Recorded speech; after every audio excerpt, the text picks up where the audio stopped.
This is from the year 1812 when a Swiss adventurer was passing through the Arabian desert in disguise.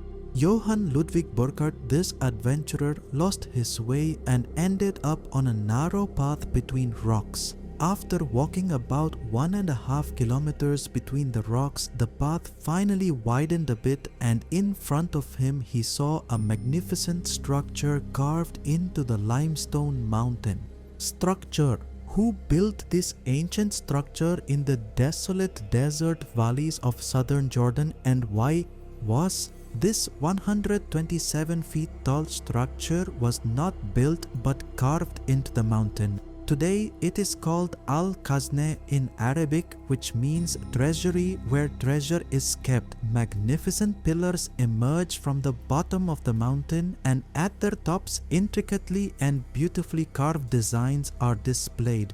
A very large entrance leads to a room, but in this room no kind of design has been made. Only the natural beauty of the stone can be seen. The Swiss adventurer found this scene quite astonishing, so he decided to delve deeper into the rocks. Perhaps he was very close to discovering some lost city of history. He saw a theater with seating for almost 6,000 people, and it was also carved out of stone.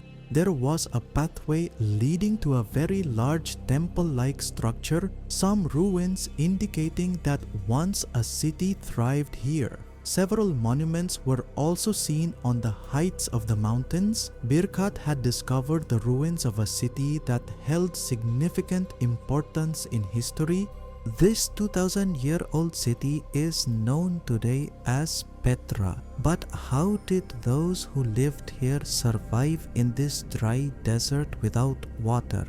Why did they carve those structures out of rocks? What was their purpose in this desolate desert, and most importantly, why were they forced to leave it all behind? Once again in DMTV's videos, welcome!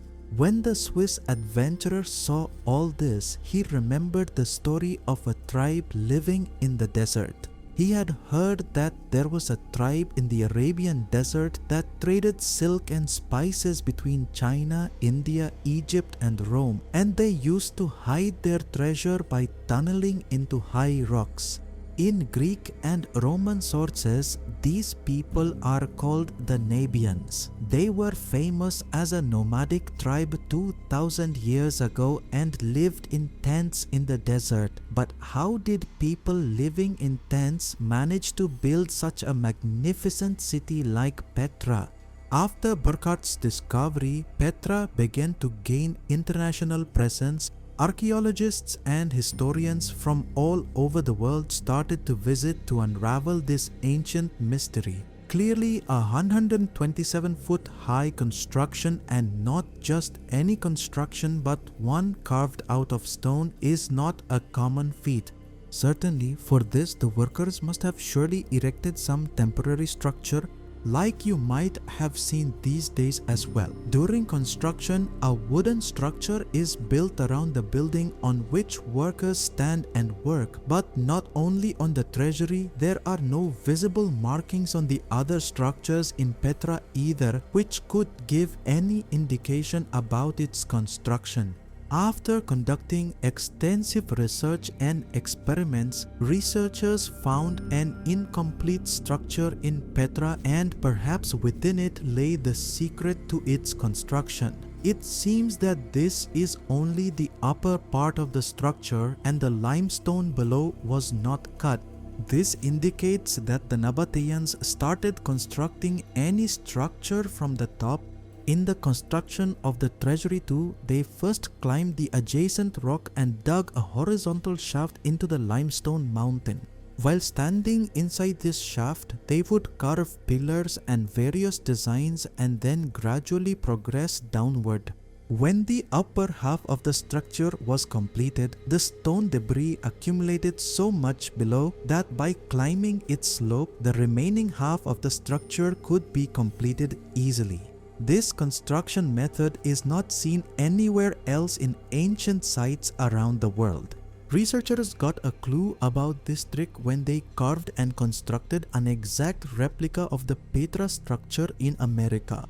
The prophets left very little writing in Petra. Only in 1 or 2 places was something found written in Aramaic script. This language was used in the Middle East during the time of Jesus. It was written in this script that this tomb is very sacred. Whatever is inside it should neither be altered nor removed. But inside the chamber where this was written, there were only a few shelves and nothing else. From the size of these shelves, it was estimated that they were used to store dead bodies. This place was actually their burial chamber. Had more than 800 such chambers have been discovered in the rocks of Petra. Initially, it was also believed that perhaps this city was a cemetery, but later researchers found some evidence here that also indicates the presence of living people. It is estimated that during its golden period, Petra housed between 20,000 to 30,000 people. But this city of 30,000 people, and that too in a barren desert, so where did these people get water from? A clue to this is found in a structure present in Petra which is called the Great Temple. There are some holes found on the floor here. It seemed that the water might have flowed underneath. When experts scanned this place with GPR or ground penetrating radar, an important clue emerged. GPR sends radio signals into the ground. These signals bounce back at different speeds after hitting various materials underground. For example, they return slowly after hitting soil and their speed increases in empty spaces. The speed of the signals helps estimate where there are empty spaces underground. The results of the ground penetrating radar show that beneath the floor of the temple there is an entire network of channels, just like plumbing work is done before the construction of a house floor. This evidence was enough to prove that there was an underground water network in Petra, but where did this water come from? Because this place is one of the driest in the world.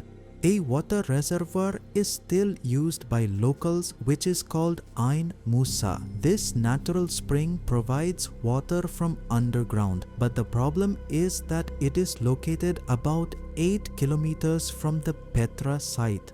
So the question arises, how did the Nabateans bring water from Ain Musa through 8 kilometers among the rocks? This hint is found in the narrow entrance of the Sikh. Here, traces of pipelines are seen between the rocks. Such pipelines were joined in small sections. When water would pass through these small sections of the pipes, it must have leaked. But if water was so important for the Nabateans, then how would they allow it to be wasted? When water passes through any pipeline, naturally air pockets form inside which create pressure within the pipe and reduce the flow of water. This pressure pushes against the walls of the pipeline from the inside, and if there are joints in the line, water will leak from them. Will occur. Hydroengineering conducted several experiments, and it was found that if the pipe is inclined at an angle of 4 degrees, air pockets will not form in the pipe. The water flow will also be good and there will be no leakage. When the experts looked at the angle of the pipeline laid in Petra, it was astonishingly tilted exactly at 4 degrees. This means the Nabateans knew about this scientific principle 2000 years ago, which we have only recently discovered. After seeing all this, one thing is clear: the Nabateans were masters of hydroengineering. In Petra, water was supplied not only from Ain Musa but also from flash floods coming from the mountains. Even today, when flash floods occur here, they are quite deadly. This text doesn't seem complete. However, here is the translation. To avoid these, ancient dams were built at various locations in Petra, Tapi Pat Akt, where researchers have found about 5 antique dams here, some of which have walls preserved for 2000 years. These dams not only stored water but also protected the city from the destruction of floods. We already know about Petra that the Nabataeans living there traded between China, India, Egypt and Rome. Their skills in carving stones to create structures were not seen anywhere else in the world.